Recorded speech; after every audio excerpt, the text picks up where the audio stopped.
What is up, my fish tank guys and girls? As you probably know, I am transforming this Marineland Portrait 5-gallon aquarium into a reef tank, and in this video I'm going to be talking about the lighting. Let's check it out.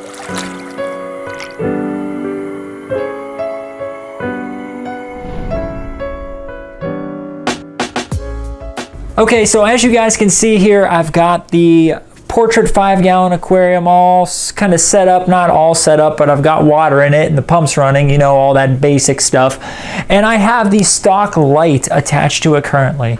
Now, I've seen a few videos and I've actually seen a few forum posts where people said that this light is acceptable for growing some coral. Now, I'm not sure what coral they are growing. Maybe they're growing Aptasia, but this light is not really suitable for any relevant coral. There might be some very, very low light requirement coral out there that this light will be acceptable for. But if you want to have anything interesting in your tank, anything with some color, you're definitely going to want to change out this light. So obviously the next question is, well, what light do I go with? Now, there are a wide variety of lighting fixtures out there, from the very, very cheap to the very, very expensive. Now, when I first got the idea for doing this tank, I actually was fixated on the AI Prime 16 HD. It's a beautiful light, it's very feature rich, and it's been known to grow coral very well. Make colors pop, give you a nice shimmer, all that good stuff. It's got, you know, a little cool app on your phone that you change the lighting with. So I was really fixated on getting the AI Prime. I've actually never owned one, and for being in the reef tank hobby for as long as I have been, that's kind of surprising. So I had it in my cart, but as time passed by and I got closer and closer to needing to pull the trigger on the AI Prime, I was really struggling, because after you buy the light and the fixture, you're looking at roughly $250. Now, I bought this little tank for 45 bucks. So $250 for just the light is a kick in the head, and I was not able to overcome my extreme anxiety when it came to purchasing that light. So needless to say, I didn't end up with the AI Prime 16 HD. Now, if money is not an object and your budget is unlimited for a little 5-gallon tank like this one, I would say the AI Prime is definitely going to be your best bet. But if you want something in the middle of the road that's a little bit more budget friendly, you should look at some of the other options, which is what I did. So okay, I'm gonna do a quick cut and then the new light will be in place and I'll talk to you guys about it. Okay, so as you can see, the lighting changed a little bit as I have the new light on the aquarium now. Up at the top of the frame here, you'll notice it. This is the Hippogero Aquanite A029.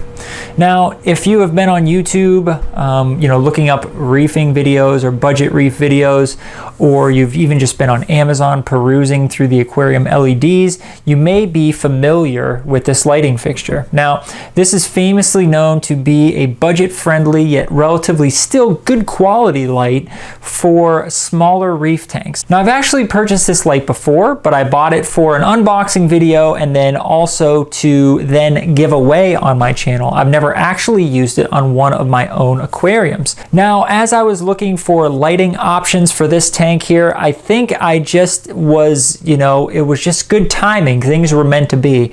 So I started looking at the Aquanite, kind of knowing what it was about, being familiar with it, and noticed as I browsed through the product listing that there was mention of a new model to be released in the middle of January 2022 of this year. You know, when I was looking, it was February. So I was thinking, okay, these are brand new features. What are these features? Now, if you saw the unboxing video on my channel, I took you through these features, but I will walk you through them briefly now. The first is that the fans of the unit no longer stay on 24 hours, even if the lights are off. So now when your lights are off, the fans are off. Before, the fans were on 100% of the time, which is a nice improvement. Now, the next improvement that I thought was a pretty significant leap up beyond the previous version was an indicator of the percentage that your lights were on. So before, they had the white and the blues. You would tap the white, you would tap the blue. They would increase in various increments, but you always had to count, right? You had to be like, okay, 20%, 40%, 60, 80, 100. 100. Now there is an indicator on the top of the unit that I will cut to and I will show you guys that will light up based on the intensity of the light channel that you are currently modifying, which is a really nice feature. It's kind of a small detail, but it makes using the light a lot easier. So last but certainly not least, the best feature improvement of this unit is the timer function.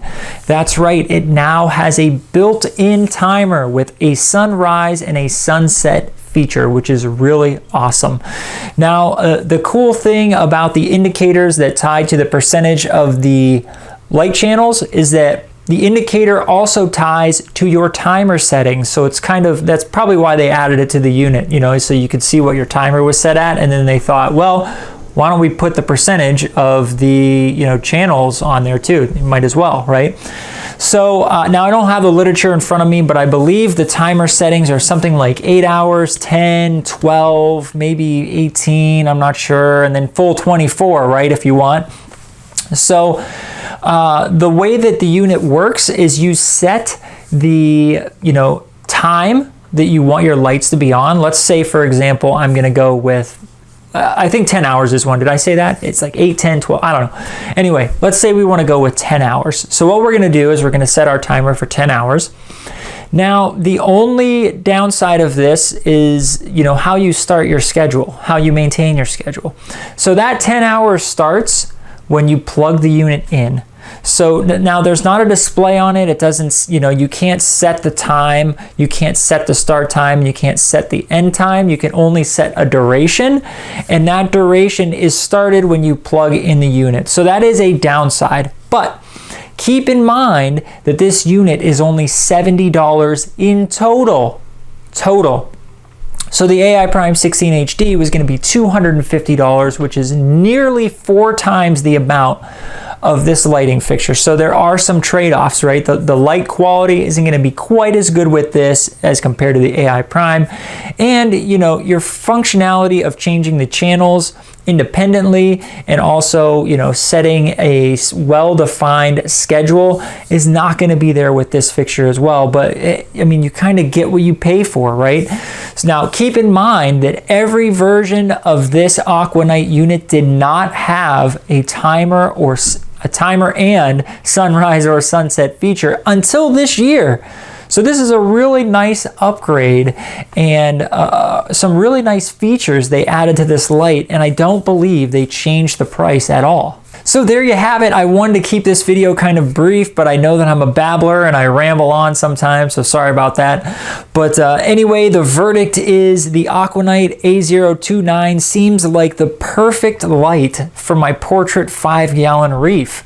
I'm really looking forward to seeing how it works once I have a rock in the tank and I have some coral in there. Obviously, I'm going to let you guys know. You're going to see as you come along with me on this journey of building this little tank. But I think it's going to do okay. I really have high hopes for it. So once again, I'm the Fish Tank Guy. Thank you so much for checking out my channel, checking out this video. If you liked it, please give it a thumbs up. If you haven't subscribed yet, please consider doing so. And stay tuned for more videos of the Marineland Portrait 5-gallon reef tank here on the channel. That's all I've got for now. So until a future Fish Tank Guy video, I will see you guys soon.